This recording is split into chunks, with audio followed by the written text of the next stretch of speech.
চোখের হেফাজত কিভাবে করবো? ইমাম গাজ্জালী রাহমাতুল্লাহ আলাইহি চোখের হেফাজতের জন্য এক যুবক আসলো ইমাম গাজ্জালী রাহমাতুল্লাহ আলাইহির কাছে এসে বলতেছে, ইয়া ইমাম, আমি চোখগুলির হেফাজত করতে চাই, কোনোভাবে হেফাজত করতে পারি না, কি করতে পারি? ইমাম গাজ্জালী বলতেছে, এক গ্লাস আনো। মনে করেন এটা একটা গ্লাস। তো ইমাম গাজ্জালী রাহমাতুল্লাহ আলাইহি বললেন যে এই গ্লাসের মধ্যে পানি ঢালা হলো। আমার কথা বোঝা যাচ্ছে? বলে পানি ঢালো। আবার হাদিসে এসেছে দুধকে ঢাললেন, একদম টইটুম্বুর করে ওই গ্লাসের মধ্যে টইটুম্বুর করে, মনে করেন দুধ না হলো, একদম গ্লাস পুরোটা দুধ না হলো, ওই যুবককে দিয়ে দিলেন ইমাম গাজ্জালী। বলতেছে, এটা নিয়ে এক ফোঁটা যদি দুধ পড়ে তাহলে তোমার সাথে একটা লোক দিয়ে দিলাম, ডান্ডা দিলাম, মায়েরা ঠান্ডা করবে। বোঝা যাচ্ছে কথা?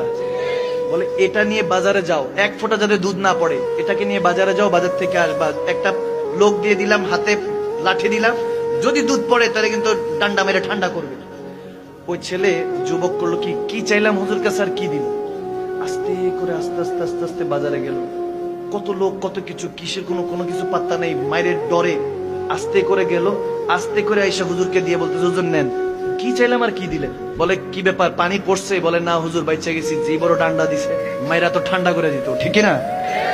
এমন ভয় পাইছে। তখন ইমাম গাজ্জালী রাহমাতুল্লাহ আলাইহি বলেন, যুবক, এক ফোঁটা পানি দুধ পড়ার জন্য ভয়ে ওই লোকের মাইর খাবা, এই ভয়ে তুমি দুনিয়ার এই দুধটাকে হেফাজত করলা, কিন্তু ইমানকে হেফাজত করলা না।